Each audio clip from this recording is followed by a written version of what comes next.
Nice to see you all again. Thanks for coming back to another webinar organized by Princeton for everyone worldwide. We're very happy to have Ben Golub with us from Northwestern, visiting Stanford at the moment. Hi, Ben. Hi, great to be here. Ben will talk about networks in contagion and resilience. And the topic of resilience is close to my heart, and we'll learn more how it's connected to networks. So what is resilience? Resilience is essentially about bouncing back after a shock. And it's about characteristics of a stochastic process. And it depends how easily the system, the underlying system or network, is adjusting or adapting such that the system can actually bounce back. So it's all relative to not adapting. So you can think of an adaptive system. There's some exogenous process hitting some system or some network, and it affects different stochastic processes, endogenous processes. And it depends how the system adapts and shifts and changes and alters these endogenous processes relative to a system which does not adapt. And if it adapts and improves situation and bounces back, then positive resilience. It might also get worse. If it diverges, then it's negative resilience. So that's also the question, how should we measure resilience? And that's, one measure I proposed in my presidential address for the American Finance Association. Is you can argue that if there's a shock, the initial shock is just a one-time permanent shock. But if then the endogenous process is actually coming back and it's bouncing back, one potential, that's a benefit, it's beneficial. And you could integrate over all the benefits over time. So a discounted present value of these benefits, like this shaded area in a discounted fashion, would be one possible measure of resilience. Now, if this adaptation of the system goes the other way around and makes things even worse, then the resilience is negative. So you have this red shaded area, and it becomes negative. It could also be that actually the situation gets so bad that you get an adverse feedback loop and things get much, much worse. And then this discounted area becomes minus infinity. So that's in particular if you get in some adverse feedback loops. What are these adverse feedback loops? They are typically characterized. There might be a shock which hits some person 2, let's say. The person 2 reacts, and then because of the reaction, it might spill back to person 1, and there's always a spillover, an externality, and then there's a reaction which depends on strategic complementarities. With strategic substitutes, then it does not amplify. If the strategic complementarities, it amplifies. So it can spill back and it can spill over, externality. Then you react, and the reaction might cause some spill back, and then it gets further reaction, you get these adverse spirals going on. Now, how much these reactions will spill over and go through a network depends very much on the network structure. We will learn today more about this. Here's just a simple picture where you have different network structures. There's a centralized network structure, a decentralized, and they have a distributed network structure. And if you have a centralized network structure and you knock out, you have a shock to the center, then the whole network is going down. So the whole network is not very resilient. At the other extreme, you might have a distributed network structure.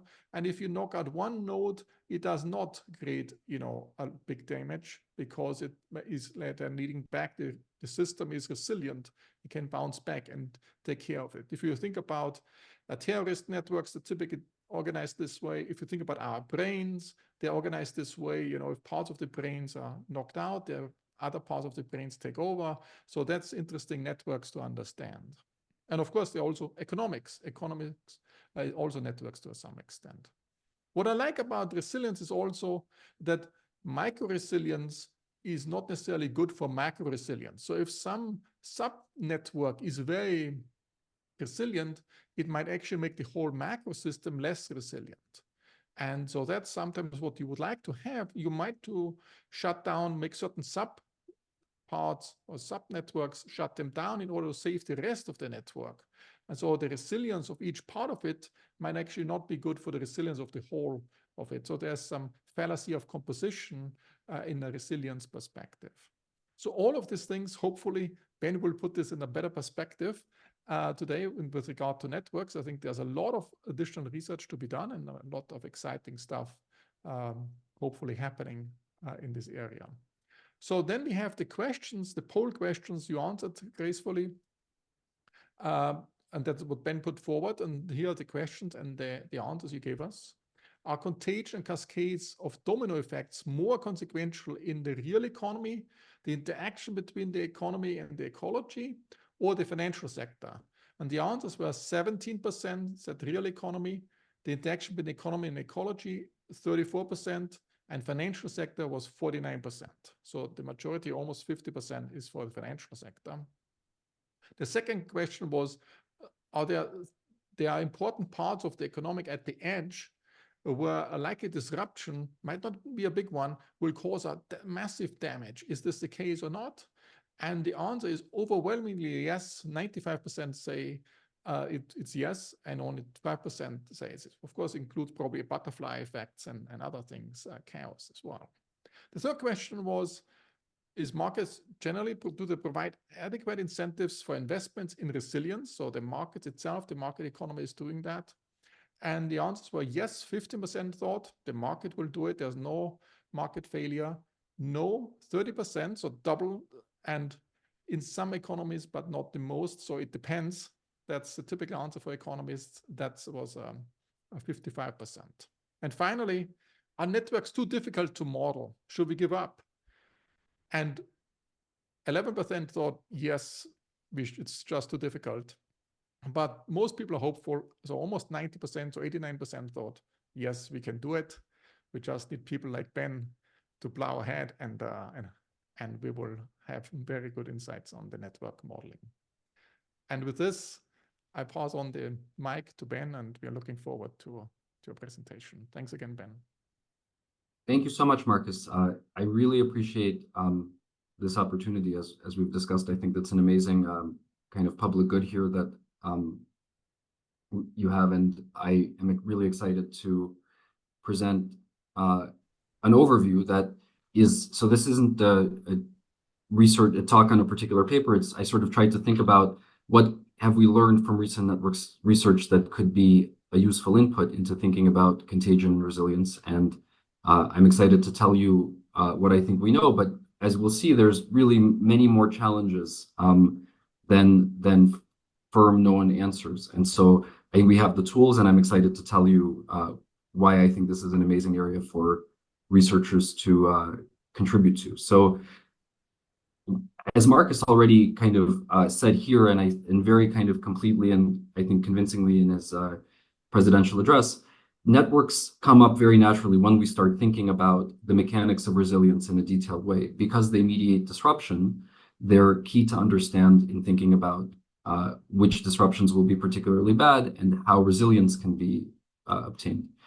And the reason networks play that role, of course, is that they describe very general arbitrary externalities, as well as the kind of spillovers through prices or strategic incentives that have been at the forefront of many different discussions recently. So I'll just give you some examples. When we think about supply and demand shocks traveling through the economy, the kind of most important economic network is arguably the real production network, where firms buy inputs and make stuff with them and so forth, whether it be goods or services. And we know that those networks propagate shocks, but there are also other choices that we maybe think of as more strategic than standard market mediated, things like investment decisions in new technologies by firms or in innovation.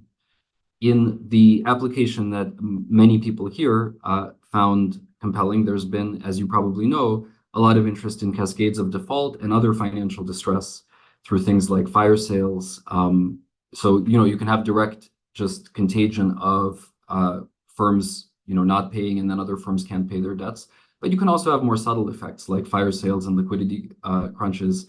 And there's been arguments that, especially in over-the-counter markets, we really need to pay attention to the network structure to make good predictions and good policies for those things. There's a whole, excuse me.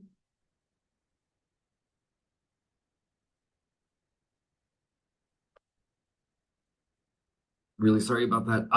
So there's applications to price pass-through. So in markets that are imperfectly competitive, oligopolies, strategic pricing plays a big role, and pass-through becomes much more complicated because it happens at the level of a whole network of firms. So And then finally, and recently, in ongoing geopolitical tensions during the COVID crisis, we had disruptions to the fabric of the world logistics network and relationships among firms caused by economic shocks. And again, it seems important to understand what role the heterogeneity that we see in relationships plays in that. So one thing, as I was watching Markus's presidential address on the importance of resilience, as he and I discussed it a week ago, I noticed there were a few robust, sturdy standard models that we all learn in our core classes, and then by putting them together, we could begin to understand various things that were important for macro resilience and the interaction of finance and the real economy and so forth. Networks are clearly, as I've argued, a big part of how we need to think about these things, but we haven't really diffused in the same way some core basic models, even static models, that are going to be tools for thinking about these things. So, but I think just as with our beloved, Lucas trees and so forth, simple models are a very powerful source of intuitions and sufficient statistics. So I want to give you a flavor in this talk of two particular types of simple models that are very useful for me in trying to think about what role networks can play in thinking about resilience. And they're also models that we're still studying. That one reason networks are so exciting is we are at a much earlier stage of development. So even the basic questions raise a lot of research, open research questions that are exciting. So I'm really going to tell you, hopefully over time, you'll be very clear what I think these two core models are, or two core modeling paradigms, and we'll explore applications. So let me just jump right in. I'm going to use this picture for illustration for a few things. And so I'll remind you of a formalism that I'm sure you almost all know. So we can draw, when we have a network, we often depict it as nodes and links. The links can have weights on them, which can be like a size of a relationship. And the adjacency matrix here has a 1 in entry ij if nodes I and j are linked. This picture, and I'll generally stick with this type of example in the talk for my main illustration, it's undirected, so links go both ways. Of course, you could use the same type of matrix to represent directed relationships. So let me give you an economic interaction, and I'll talk through in both words and symbols. This is a game this is the kind of simplest network model that has interesting strategic structure. And I'll tell it through an R&D story. So imagine you have a bunch of firms, and they have to invest in some new technology, like maybe it's blockchain and cryptocurrency and developing, competencies for that. Maybe it's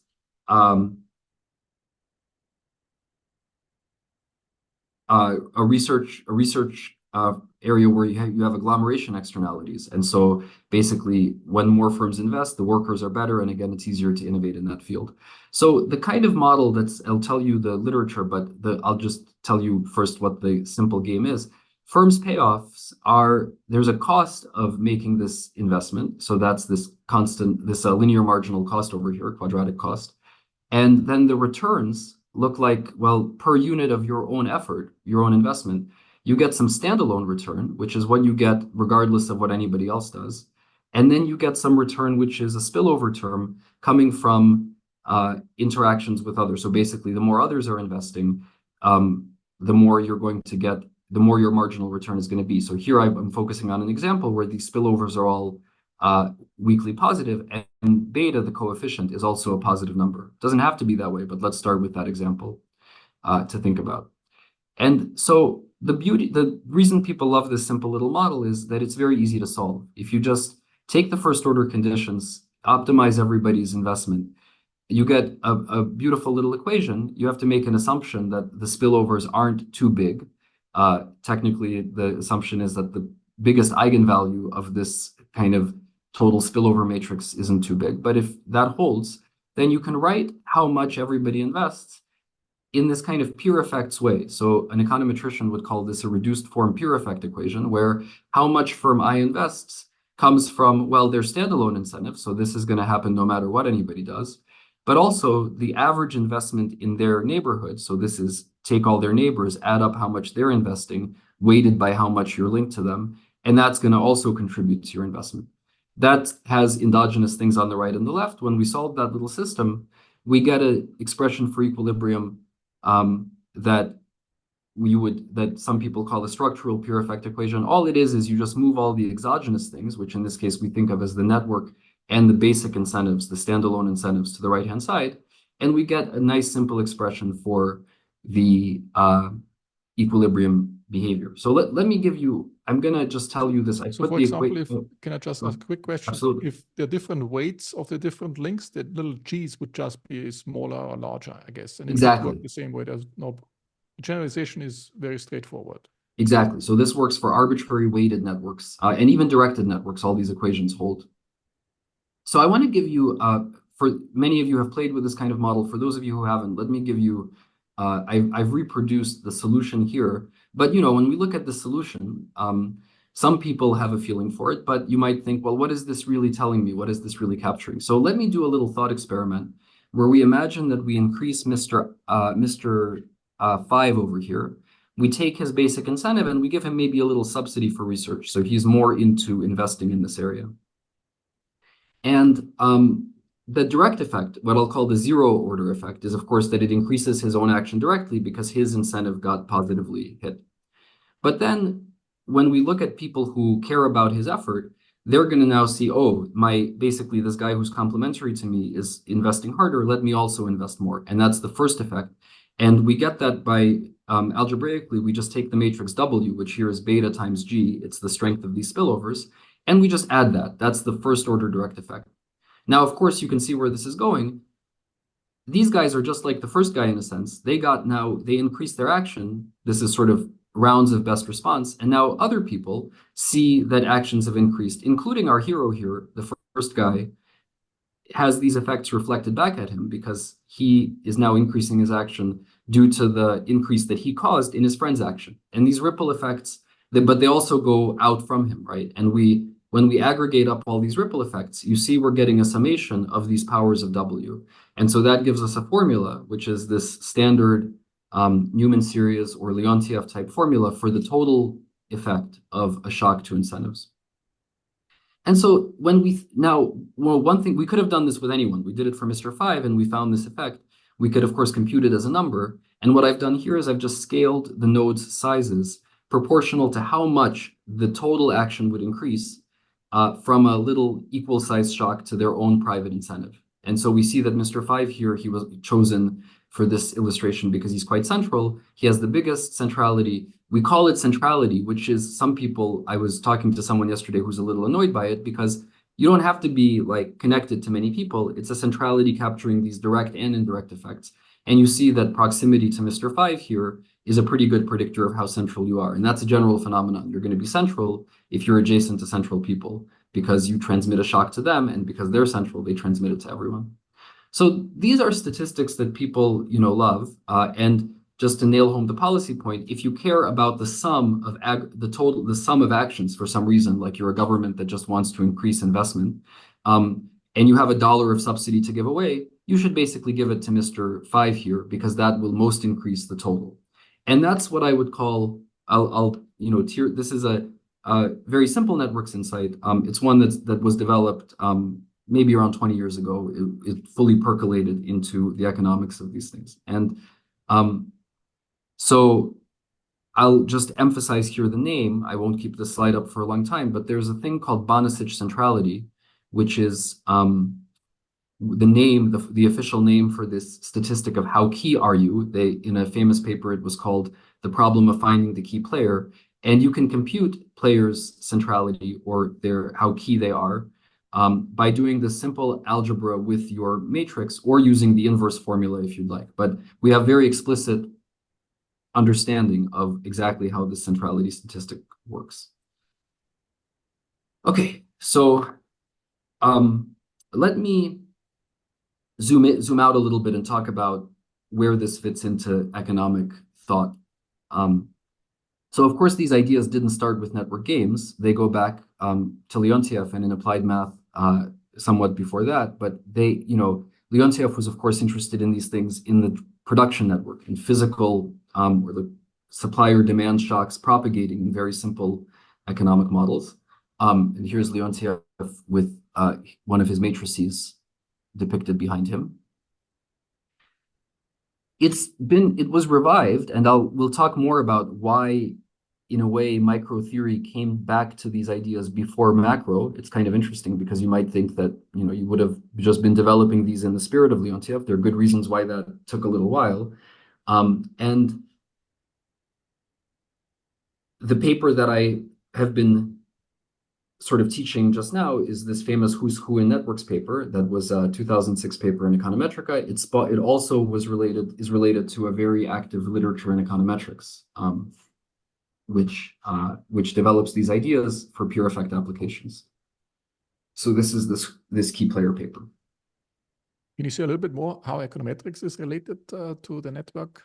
Yes, absolutely. So basically people are interested in pure effects, like just in many applied problems, like Raj Chetty, for example, has recent work that is very exciting about how neighborhoods really affect you, and even within neighborhood, the most closely related age cohorts, how their parents are doing in terms of employment seems to have big effects on economic mobility. So those are very big, those seem important, and there are fundamental challenges in econometrics, the Mansky problem and so forth, with identifying pure effects by kind of introducing enough heterogeneity into the model of how shocks propagate. Networks have helped a lot with identification, and so that's been a power. So they've been very excited about this. So let me just, I will not do this slide justice. I hope if you're interested in the recording, you can pause it, but I'll give you, what I want to emphasize here is that in the second generation of taking this Leontief idea and pushing it as far as it'll go, in many different applications, we developed ways of thinking about these ripple effects in economically interesting ways. So I've just described the network game application.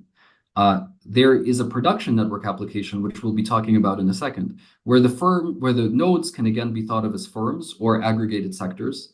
The links now represent technological relationships. The outcomes, rather than being this abstract total activity, will be things like GDP. But there will be a very similar message that a kind of centrality statistic will affect how much shocks to you translate into this aggregate outcome.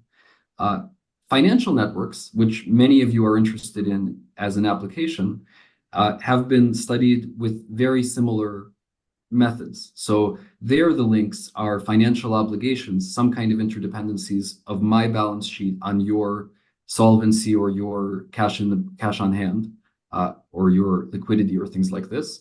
And there we can look at effects that are financial outcomes. And this has been developed in two papers that I won't have the chance to talk about a lot today, but there's a paper by Asimoglu and co-authors and a paper by Matt Elliott and Matt Jackson and me, which develops these ideas for financial applications.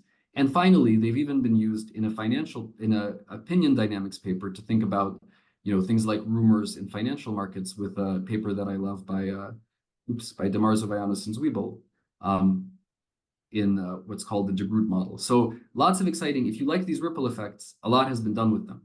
But I want to raise a question. Can I ask a quick question absolutely. about, you mentioned it's the game structure, that the people behave strategically. Could you also just let the number of players go to infinity, or you have different islands or different sectors in the economy, like each node is just the whole sector and everybody is essentially a network taker? So I love that question, actually. That has been an idea that has been recently developed. So yeah, that's a great idea, in the sense that you could hope to, in a sense, zoom out from individual strategic effects. It turns out that externalities will still matter even when people are network takers. Externalities are still there, but the macro perspective has been a very active area of recent research at the boundary of networks and statistics, and I'll talk about that in about 3 or 4 slides. Okay. So at this point, for this talk, I'm gonna treat the most important applications as the real economy contagion that Leontief was originally interested in, as well as financial networks. And focusing on the real economy, I would like to tell you about a sort of crisis that happened in this literature and kind of the reason that it took a long time for macro to come back to these issues. And that issue is, why care about centrality? So you can have this great theory, and it was developed in its kind of modern form in a second generation paper, right? It's not Leontiev, but building on Leontiev. People put,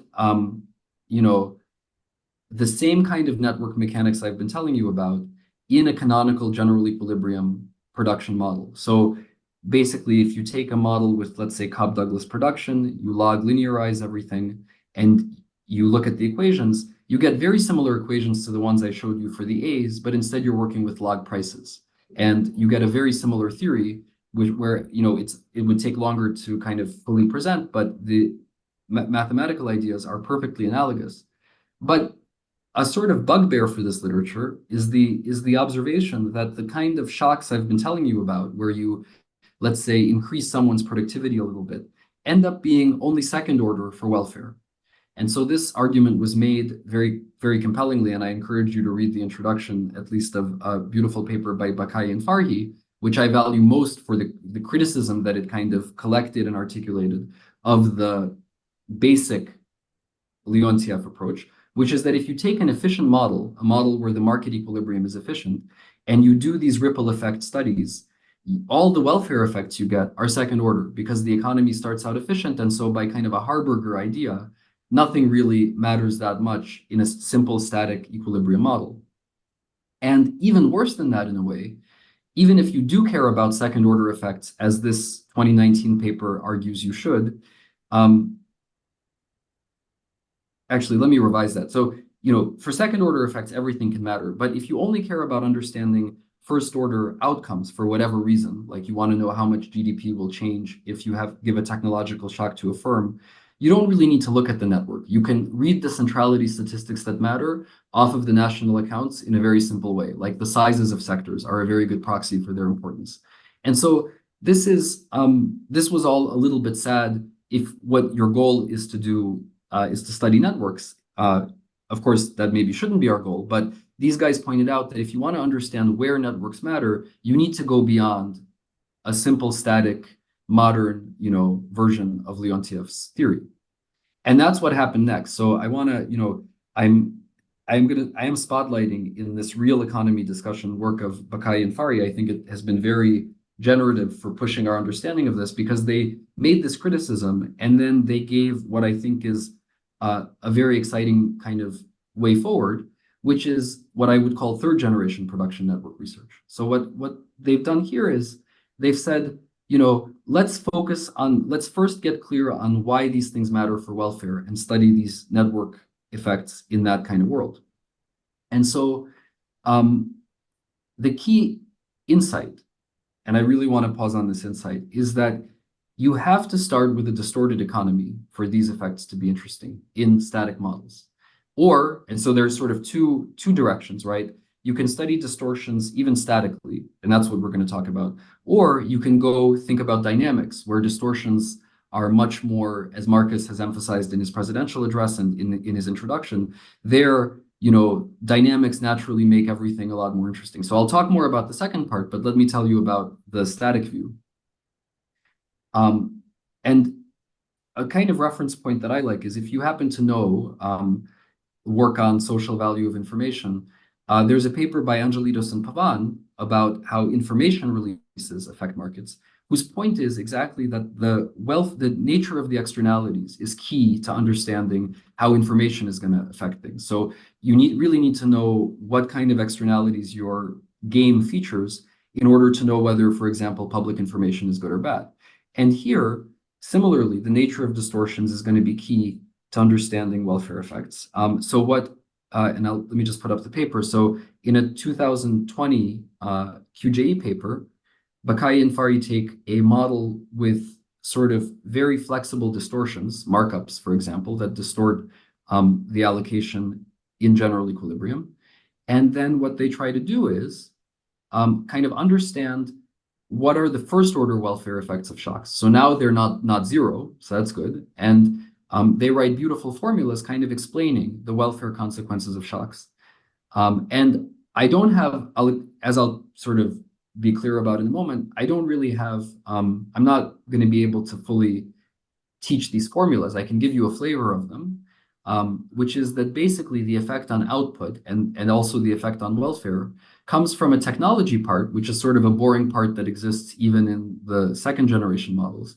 But more interestingly, changes in allocative efficiency start happening because your economy is distorted. When shocks happen, they're going to change how the distortions work and the extent of them. And so they are able to write formulas, and I'm giving you just a flavor here, but they define centrality measures that are very much like what we've been studying, and they study them, but it becomes very important, for example, how those centrality measures change in the course of a response to a shock. And so their paper is beautiful and very general, but I have to say the most, and this is sort of an important segue, I get a lot of, the thing people ask me most frequently about this paper is, their formulas, when they unwrap that little formula I showed you, they're very big and they're very complicated and they involve like the Leontief matrix on steroids. They're very forbidding to look at. I was tempted to put a screenshot, I won't do that. But the question is, what intuitions can we give you? People say, Ben, you're a network theorist. Can you help me understand how the network really matters, right? What kinds of shocks are best and worst? And they do have some intuitions, some good economic intuitions, but going back to basics, in network theory, we've realized we don't really have a good grip in these distorted, inefficient economies, how the network structure matters for the welfare impact of shocks. And so I'm going to show you, I'm going to come back to the baby model that I've presented, strip things down and show you how welfare effects are very interesting, even without all the macroeconomic richness in this third generation literature. And then can I ask you absolutely. So does it matter how the distortion is? So could it be that because of monopoly power, there's too little production, or it could be because of negative externalities, there's too much production, and then the externality measure is a different one which matters? Yeah, exactly. So that is how exactly I would like to think of it, that in different economic situations, the nature of externalities and strategic spillovers will be different, and there's not a canonical model. From macro, we get some, familiar specifications, but the point is exactly that, the way the network matters will really depend on the answers to your question, and we need a flexible toolkit to marry the network structure and those economic fundamentals. That's kind of the exactly what I'd like to deliver. And then a very related question is, when you come up with the right, for example, if you get to shape the shock to some extent, if you get to pick your favorite type of change to the economy, how much can you trust your answer, right? Because to Marcus's earlier point, sometimes we may be able to zoom out and trust that we know some aggregate patterns in the economy. But if I really ask you, how much do you trust that you know the elasticity of substitution between these two little goods? It might be quite hard to know anything with certainty. And so I think, so the network literature, right, we're going to come back now from these very interesting macro models back a little bit to babyland with a very simple theory model we can keep in our heads fully, and see some forces and some intuitions that are going to shed light on these things and show you that there's still very much open questions, especially this important statistical question. So I want you to keep that in your mind. But let me first tell you a little more about the mechanics of welfare. And so this is an idea I'm excited about. So I'm going to come back to this game. And to Marcus's point, before I told you, let's think about this beta as a positive number. And now I'm going to say, no, it can be negative too. So just for concreteness, let's keep the G's non-negative. But now if I flip beta, I can make it a game of negative spillovers and negative externalities, right? And then I could vary the externalities separately from the spillovers, which I'm not doing in this specification. So before we talked about just mechanical spillovers and this mechanical question of if you want more action, what do you want to do? But now, kind of inspired by this macro discussion, I want to ask a very natural question, which is, what is the GDP of this little investment economy? If I just care about firms' welfare, according to the utilities that govern their actions, what is welfare? It turns out that the answers can be a bear, and this is an obstacle for the macro literature where you write these formulas with matrix inverses, and you have trouble making sense of them. That would be true here too, but borrowing a trick from the applied mathematicians in this paper that with Galeotti and Goyal, we have a trick for making the formula at least algebraically legible. So let's start with the algebra. What we do is we take the network matrix and we diagonalize it, right? So first year linear algebra, what we do is we just write it as the sandwich, and that entails finding a basis of eigenvectors here for the ambient space of actions or whatever, that when you think of things in this basis, the network just looks like a diagonal matrix. And that idea is very useful for welfare, it turns out, because it gives us a formula for welfare. Let me explain what these ingredients are. So the underlying B's here appearing in this formula are just the projections of the basic incentive vector onto different eigenvectors or principal components of the network. And the corresponding coefficients, these alphas, are just nonlinear transformations of eigenvalues. It's a particular formula that's not too important what it is, but this formula, for example, already tells us that the aspect of basic incentives that matters more for welfare under strategic complements with beta positive here, turns out to be the high eigenvalue pieces. So the parts of B that project a lot onto eigenvectors of G with high eigenvalues, those are important. And the ones with low eigenvalues are less important. And so a question I usually get here is, okay, that's great, Ben, you seem very excited, but how can we understand this? What's the economic intuition behind this? And so let me give you a bit of it. I obviously can only give you a taste of it, but to make this concrete, suppose a policymaker now comes along and thinks, well, I can reshape people's investment incentives a little bit. I can subsidize some people and make them want to invest more, and I can discourage some other people and make them want to invest less. How would I want to use that power? So in this basic canonical case of positive spillovers, like the R&D problem with positive spillovers, it turns out what you would like to do. So as Markus said earlier, there's underinvestment in this kind of game. And so it should be that people are encouraged to invest more. And the right way to exploit the feedback effects through the network is to subsidize them in proportion to a certain other centrality measure, the first eigenvector. And that turns out to be the best of all the welfare interventions you can do under a kind of natural size of intervention constraint. But when we change the economics of the story and we make the spillovers negative and the strategic interactions, strategic substitutes, so think of a game where you have like price competition, and or some kind of competition where when your neighbor does better, you actually do worse and you're motivated to do less of whatever it is, right? Then in that kind of game, targeting for utilitarian welfare is extremely different. You want to target neighbors in opposite ways. And if you get a subsidy, it should be that your neighbors get a tax. So one little story you can think of is like a public goods game, where if I'm encouraging some people to contribute more, but I also encourage the people that they're sharing a public good with to contribute more, my own intervention is crowding itself out. And so you want to arrange the intervention to be attentive to this. And what's amazing is that this is just captured by another piece of the spectral decomposition, the last eigenvector of the network. So while economically these two stories feel very different, they come out from different pieces of the linear algebra, and they really show how this kind of spectral approach to writing the welfare function gave us a tool that we can apply. In the paper, what we do is we show exactly how the shape of the spillovers and the externalities shapes what you want to care about. And it's not necessarily the first or the last, but it kind of connects a very developed mathematical area of network statistics to these economic questions. So can I ask a more clarifying question? So I can see when there's strategic complements, you probably want to subsidize the more central, the central guys more, the bigger green dots. That's right. But what's the intuition for strategic substitutes? I guess you always want, if you subsidize one, the neighbors you want to tax in order. Is this the intuition? Why is exactly the case that 1 in 6 are going the opposite direction? Why, Yeah. So I mean, basically, you could think of it as, if when you do more effort, it makes me less motivated.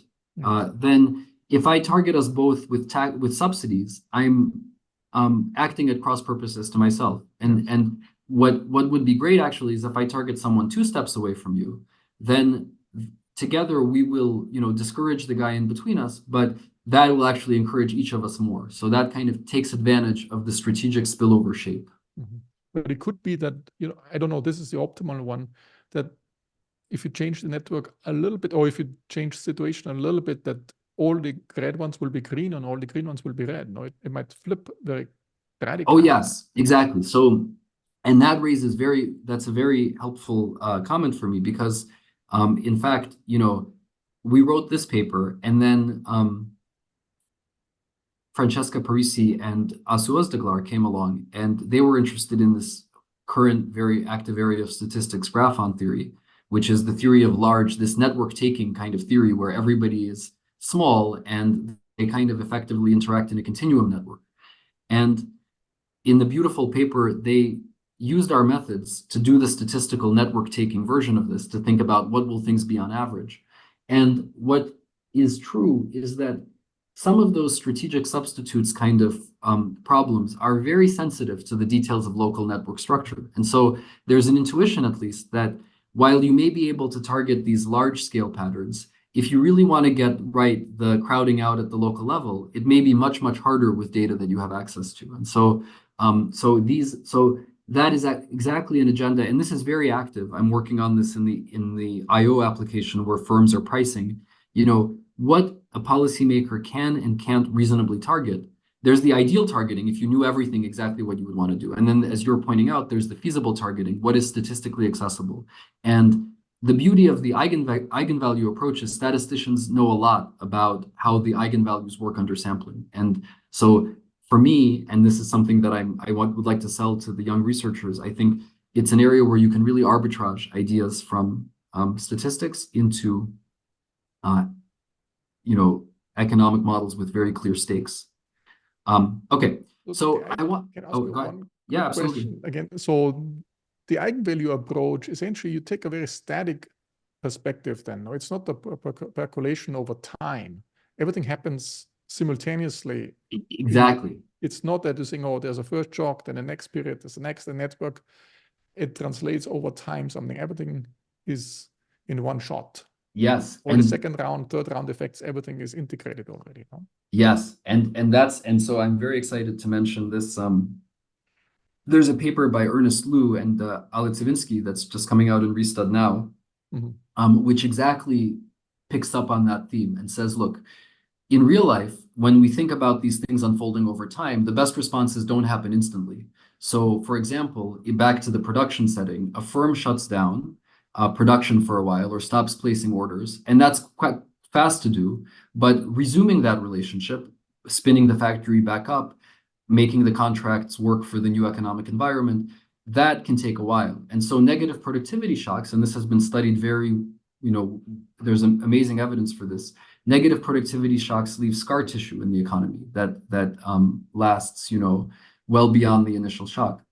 What these guys do, which I love, is they basically just build a kind of neutral time to resume specification, this asymmetry between shutting down and resuming, into a canonical production network model. And then they study how shocks last, exactly the question that you asked. And here they're looking at, because in World War II, as you may know, there was actual economic warfare targeting key sectors to try to disrupt the German and Japanese economies.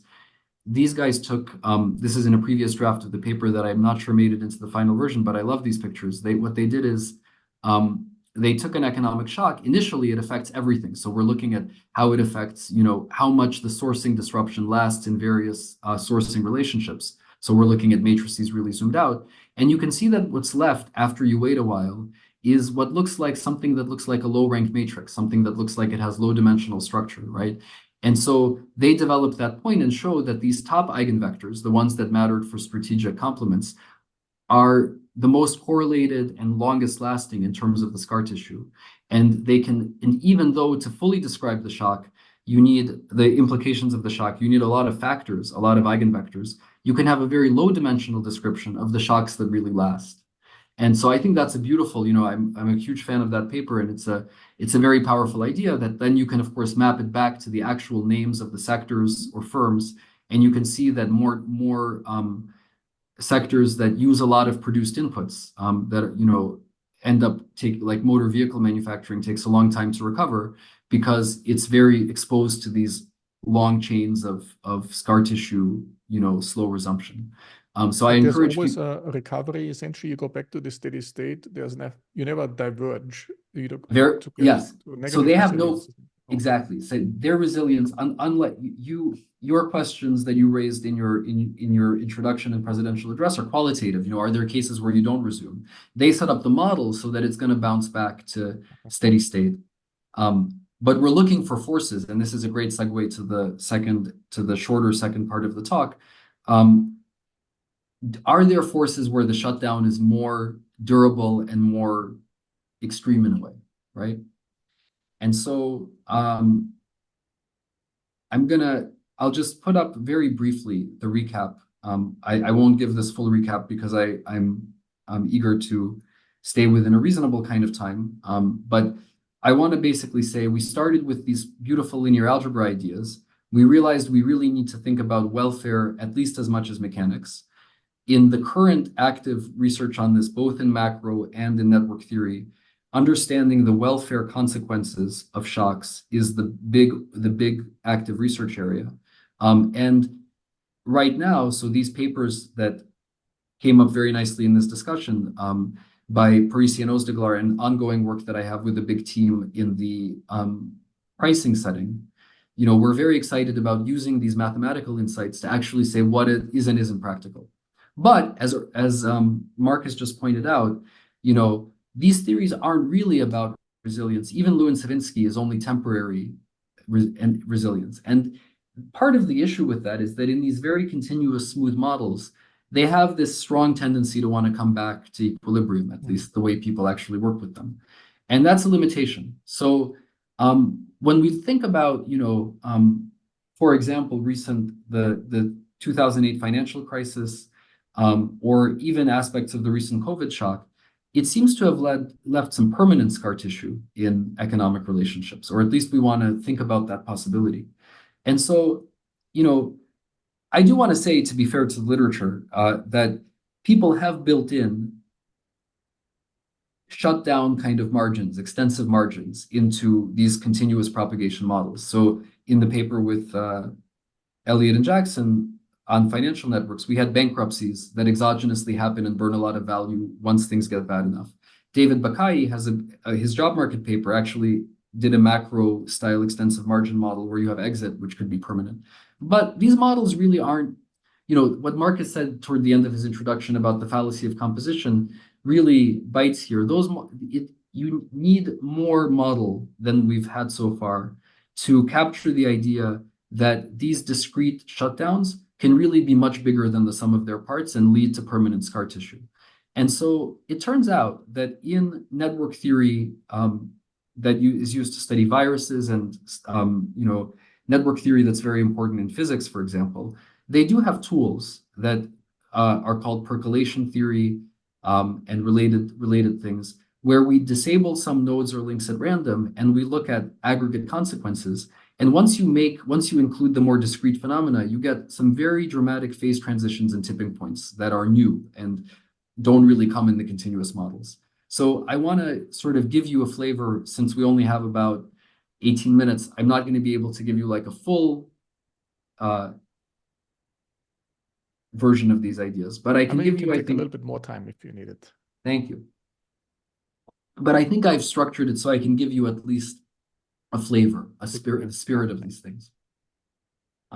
So I just want to, the application that motivated me to work on this issue is, in 2021, the New York Times had a few beat reporters and The Economist, people were really tracking the supply chain disruption that affected the whole world economy. And to kind of summarize it, it seemed like there was real damage to the fabric of global logistics. Like a lot of ports were congested and they didn't have very efficient economic mechanisms for managing the queues. And so everything was late. And that seemed to really affect, availability of a lot of consumer and industrial goods. And so we saw that, the White House wrote reports on this. You saw huge drops in inventory, huge reports of shortages, especially in sectors like manufacturing and construction. And so, Sue Helper and Evan Soltis wrote a beautiful report on the practical side of this as this was happening.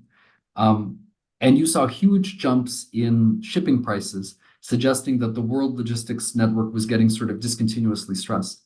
And this is just stuff we can measure on an immediate, in things like shipping prices. But underneath these shipping relationships, there are also relational contracts and all sorts of more subtle things that can also be damaged when the economy gets hit by a shock. And so I felt like the models we have in the networks literature aren't really talking about this. And so I want to tell you about a paper that I wrote. I'll give you the citation in a second, but give you a sketch of some work I did and am continuing to work on regarding resilience. So what we're interested in is complex production where each good is produced in many steps of manufacturing, let's say. And the key thing is that important inputs are customized. So rather than buying stuff off the shelf, you need to have specific contracts and you rely on specific deliveries from your suppliers. And as I've already mentioned earlier, in the context of Ernest and Ali's paper, there's great empirical evidence that firms really are reliant on their counterparties, not just on the sector they're sourcing from, but the particular firms they're sourcing from. And so let me just give you a concrete example. You have a little airplane manufacturer and it's sourcing, let's say, I'm going to assume it has everything but two inputs, which is brakes and computers that it needs to manufacture the airplane. It needs to get them, and it may have multiple sourcing options, multiple suited suppliers it can call up and say, hey, can you ship me some brakes? Okay, but it can't go to Home Depot and just buy them there. And the brakes are in a similar situation. To make brakes, you need to buy some computer chips to control the activation of the brakes, and you might need to buy some other inputs, and these are also produced. And so you have this branching supply network that extends, imagine it extends, so I'll show you in a second, but oops, sorry. No, but I'm showing you one. B2 Go ahead, is yeah. also connected to the D1, D2, or is it connected to different disk computers? Say the question again? The B2 node, like the brakes. Yes, exactly. Connected to the same D and Cs? Exactly. So not the same ones, but different ones. Different ones.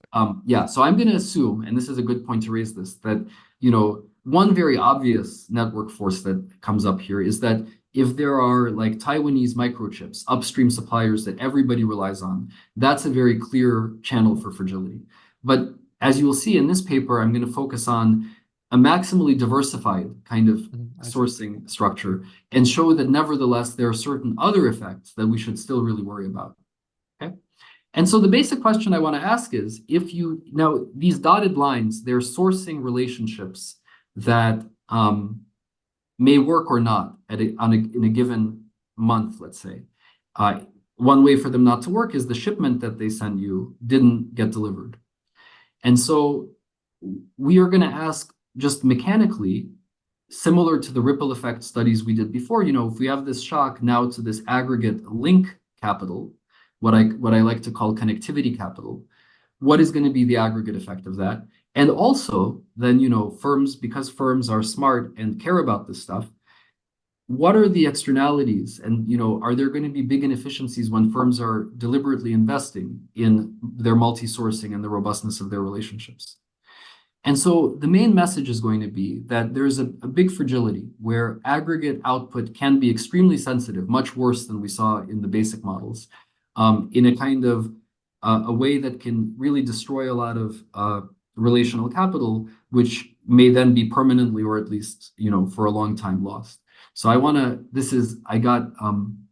once had a chat about this paper with David Krebs, and he gave a title that by then it was too late, but if I could give it a name again, I might call it, he suggested living on the edge. It's a theory of self-organized criticality in supply networks, what we actually called the paper is Supply Network Formation and Fragility. And then, I'm going to have to cut down on my discussion of context a little bit, but we wrote an annual reviews piece which tries to summarize the broader literature that inspired us to think about fragility. So I refer you to these for background. Okay, so let me tell you let me make a key distinction that's going to help you understand why this is different from the models we've been talking about. The first and second and third generation macro approach mostly focuses on a sectoral perspective. So we have a chip sector that supplies the cars and the car sector, and also resins go into cars. And now Bakai and Farhi do have models that are big enough to think about individual firms having different relationships, but it's still, certainly when these things are taken to the data, a lot of aggregation is typically done, right? But in reality, as I've already told you, a car manufacturer isn't sourcing chips from some open market for chips. They have specific suppliers, and so they're really reliant on these specific members of these sectors and relationships with them. So even if the sector is doing okay, it's really the disruption to specific links or specific nodes that you rely on that I should care about. And so that disaggregation is at the heart of this theory, taking Marcus's exhortation to avoid the fallacy of composition seriously, right? We want to study the microeconomics of this before we do the aggregation. And so we're going to rephrase this. Is this a strong argument for having some standardization? So you don't want this micro connections, but you standardize the industry, so it has to satisfy a certain standard. So so jumping, absolutely. That's a great, so jumping ahead to if you buy my claim that things are going to be pretty bad in a world like this, you may say we want to make it easier to substitute, right? And I do think that's one of the interventions. It's not one that we actually wrote about much in the paper, but now that I think about it, it could be a very powerful one. I guess there's a tension between that kind of thing and innovation potentially, right? That it may, for example, Apple was able to extract a lot more rents by not standardizing a lot of things. And maybe that was important in how hard it was willing to innovate. But for these fragility issues, I do think standardization could be a huge help. And so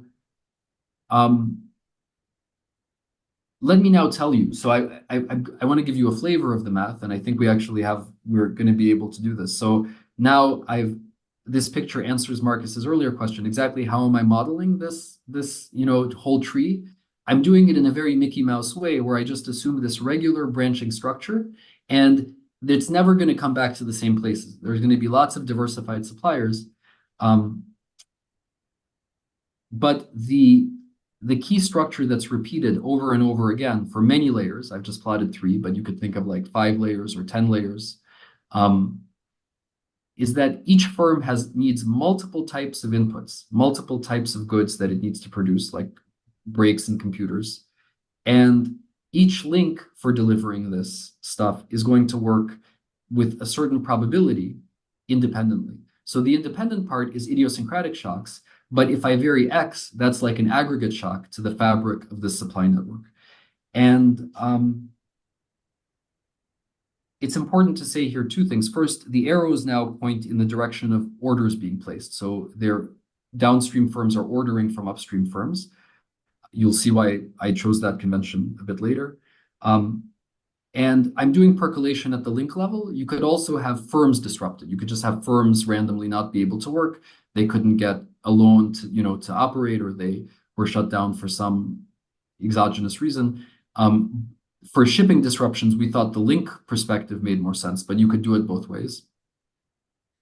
And then once you get to the most upstream level, those firms aren't reliant on specific sourcing. They can just go buy their inputs.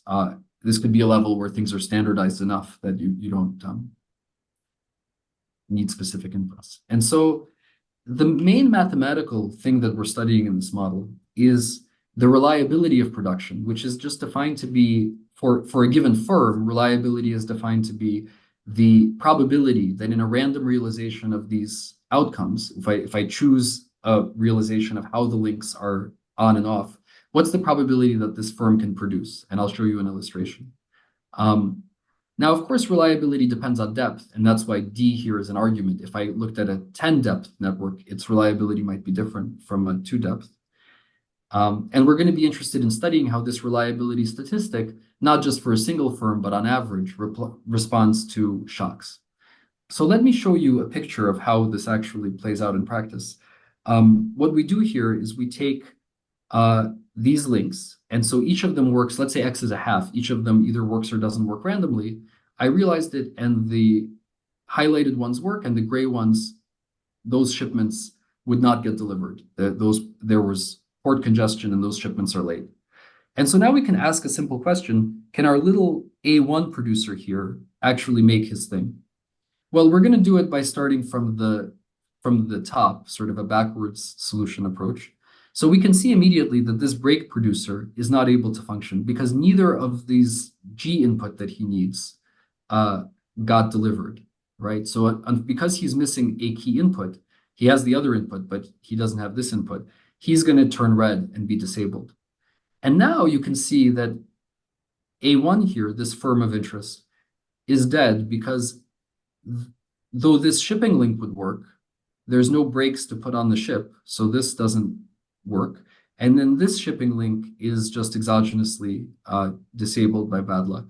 And so we turn A1 red. And so that's how we work it out in a particular case. Now you could solve the little probability problem of working out, how this would look on average.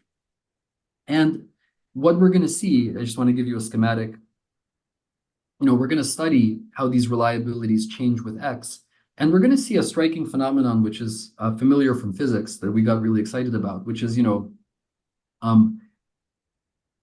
in physics and now applied mathematics, we know a lot about phase transitions, how fairly small changes in conditions like pressure and temperature can make a huge difference to how your system looks. Ice looks this very structured way, and then water molecules look totally different. And when we cross certain boundaries in a parameter space, we can make these changes happen. So something similar is going to be true in the economics here, and let me just give you the flavor of it.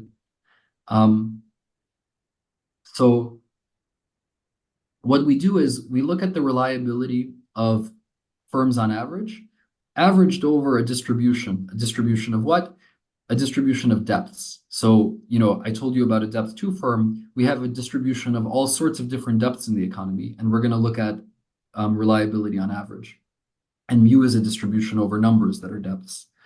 We set up a standard love of variety model where the consumer is happier when more firms are able to function in a given time period. So this is just standard love of variety theory where, the consumer likes more different types of goods, and the more supply networks are up and working, the more the consumer is able to eat. And so let me tell you the key force in the picture. What I'm plotting here is on the x-axis, I'm plotting this probability that links are working, what I call relationship strength. And on the y-axis, I'm plotting the reliability. For a particular distribution of depths, I think here I chose a distribution with a mean of about 12. So reasonably deep, not crazy. And you see that you have a very steep precipice kind of, where up until a certain X, you're producing very rarely, and then suddenly you're producing a lot. Oops. And so what we do formally, mathematically, is we consider limits where we take the depth of the supply network to be large enough. What that means in practice isn't super crazy. It's numbers like 20. And we see that this picture goes to this, in the limit, it converges to this zero reliability until a certain critical relationship strength. And then, so I'll tell you the proposition quickly in a more precise way. Until some critical X, the limit reliability is 0, right? And then once you cross the critical level of relationship strength, you suddenly have uptime that's way, way above 1. So that's a phase transition. It's a discontinuous phase transition in the structure of this network. Now, I'm gonna go to the just mention the key sort of punchline that comes when we bring the real economics to it. If you look at that picture, I showed you there's a discontinuity, and if you have this aggregate shock, things can be quite bad. But you might say, well, there's only one place, right? Let me go back to the picture. So with complex production, there's only one place here where you're on the cliff edge, and most of the time, either you're nice and safe, or you're not producing anything, but maybe you're not so worried about that network.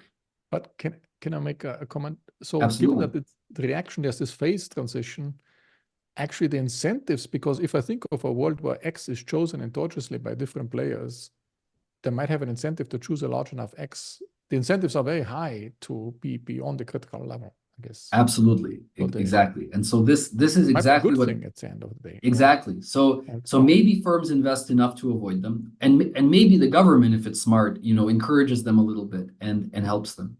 And so what we'll see, so what we do in the sort of main part of the paper is we build a theory where firms endogenously invest in their relationships.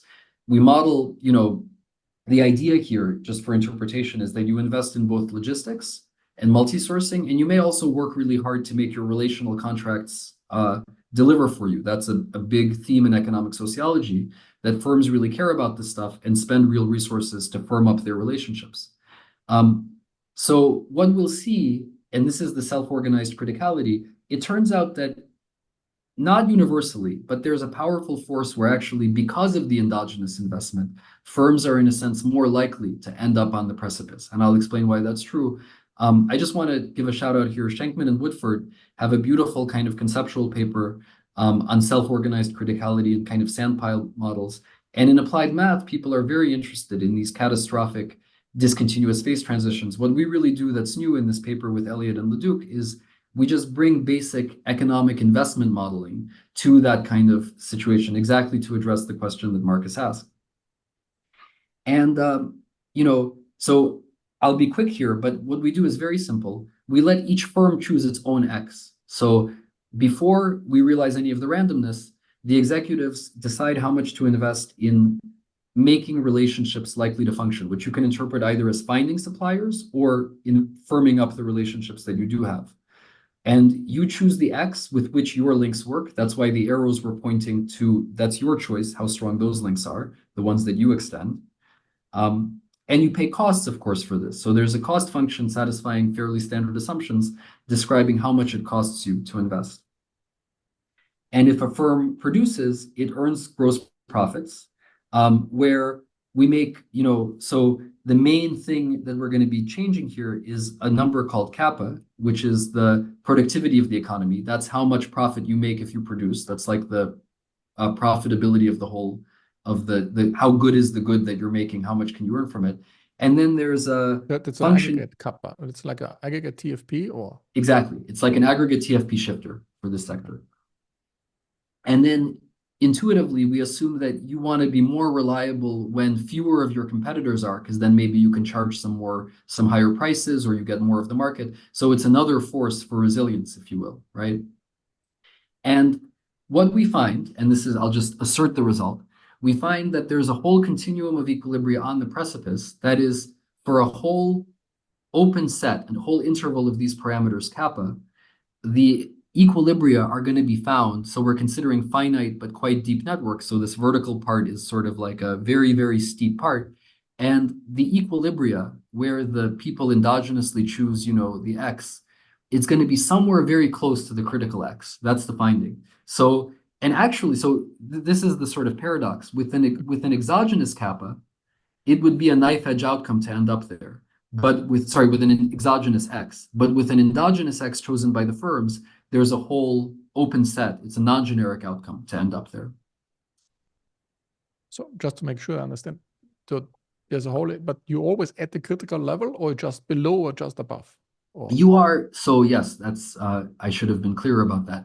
You are producing at a positive, the reliability is actually positive before the shock. So what I want you to think about is there's a maybe anticipated small probability shock that's coming, and the equilibrium is going to be realized before that in anticipation of it. Where is it going to end up? It's going to end up somewhere here where reliability is actually positive. We're producing reasonably well. But if X is degraded and we don't have a chance to respond, our relationships get a little weaker. Like, everybody's X is shifted a little bit left relative to what they expected.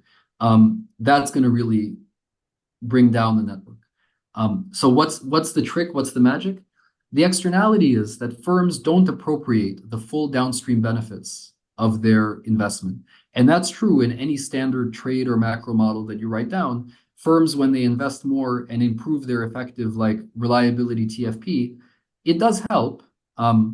It does improve things, but it improves them only, it improves them, it improves things, and they make some more profits, but they don't make the full social surplus. You have to write down extremely unrealistic, efficient market models to give firms a way to extract the rents when they are pivotal. And so that doesn't happen. And so that's the externality that causes this. Just to make sure I understand. So you have to subsidize them, but only a little bit. Is this the conclusion? Very good. So that's our next question. What if we subsidize? It turns out that if you subsidize their investment in resilience or robustness, the equilibrium forces will crowd it out basically one for one. So you have to subsidize kind of a lot to put them. Now, it is possible. There are kappas that are good enough that they're way above the precipice. So that's possible. But if they're over here and you subsidize, they basically will disinvest to bring you back. And so at least that's possible. So one of our messages, and I'll wrap up, but one of our messages is that in models like this, resilience policy is quite subtle, and you have to really think about the discontinuous aspects of this to do a good job with it. Okay, so I've tried to convey a flavor of propagation via matrices, contagion via this percolation type of theory. There's obviously, there's a lot to learn, but you hopefully get a flavor at least of what the answers look like. And I think in both the propagation stuff with eigenvalues and eigenvectors and the statistical study of them, and also in these theories of percolation, there's a ton of theoretical work to do, bringing in tools from our allied disciplines. And so, I think I've already made these points. And I think the fallacy, the point that I want to end on is that if discrete firm-to-firm relationships are a big part of what's going on during crises, aggregating and abstracting away from that can really give you wrong answers in principle. And so when we look at people trying to measure reliance on China, what would happen if you had a degradation of commercial relationships with China, there's a good chance that aggregate style analysis, so like at Brookings, there was a paper last year on exactly that point, but very much in the old school Leontief aggregated world. And we want to make the point that premature aggregation will lead to these fallacies of composition and potentially big mistakes. So I think figuring out a way to do that stuff well with the data that we actually have is a super interesting and exciting challenge and a paradise of good questions for ambitious researchers. So that's what I had to say. That's a fantastic ending. And we always end at a positive note. And I think that's probably the best positive note for all the researchers, young with a young heart. But let me ask you one final question. Think of if you were to add a generalist, like a jumper, whenever something breaks down, you can move this person in, and would this be very complicated in your framework that you say, what's the extra value added of this generalist? How much would you be willing to pay to have such a? Yeah, the social returns of that are actually immense, and exactly for I think the reason that you're intuiting that, related to the crowding out point, if you ex ante subsidize resilience and you say, I want you guys to invest more, then you have to deal with the equilibrium crowding out that might happen, the strategic substitutes. But if instead you say, when shocks happen, they don't happen that often, I'm going to just bring in life support at that time, yes, then that actually has you saw how steep the curve is, the social returns are huge. And because it's only happening in those rare events, it doesn't affect firms' incentives that much, actually. And so there's no crowding out. So a little bit, to us, surprisingly, kind of reactive interventions, where maybe you send the military to unblock the ports or you relax regulations during those times, that can be much more effective theoretically than these more long-run policies. So rather than subsidizing all members of the network to push their X up, you would have some emergency firefighters or something ready.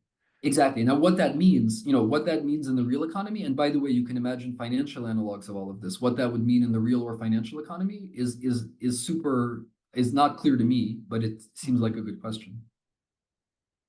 So coming back to your poll question, is it more the real economy, more the financial sector? Would you say the methods and the models you presented today, you focused very much on supply chains and input-output matrices? Would you given the same talk if you would have used the financial sector, or would you say, oh no, this we have to take some additional perspective? Yeah. So I think this is a good point to make, a kind of theoretical networks point, that what's really key about the complex, what's called complex contagion with the discontinuous phase transitions, is the fact that it unlike COVID, you can't decompose contagion in a simple kind of separable way across links. Like with COVID, you get it from as soon as you get it from one person, you got it, right? Mm-hmm. With these supply network things, the local production function has this feature that you need multiple things to go right. And in the financial setting, you may need multiple counterparties to make good on their obligations. You're fine if one of them defaults, and you're definitely not fine if all of them default, but one wouldn't be enough to make you solvent either. So it's somewhere in between, there's this threshold. And it turns out that is the phenomenon that drives all the math. So what I think is interesting is in models like Asimoglu's and friends' famous debt clearing networks paper, you could build in this kind of, you could do those kind of threshold phenomena in large networks.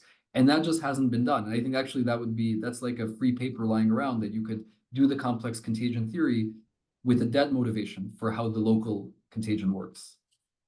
Okay, let's stop at this and leave the work for many PhD students to figure out a lot of dimensions, and there's some low-hanging fruit still there as well. Thank you so much, Markus. Thanks a lot. This was fantastic to get a great overview about the whole literature, and thanks so much. Starting point to do further research.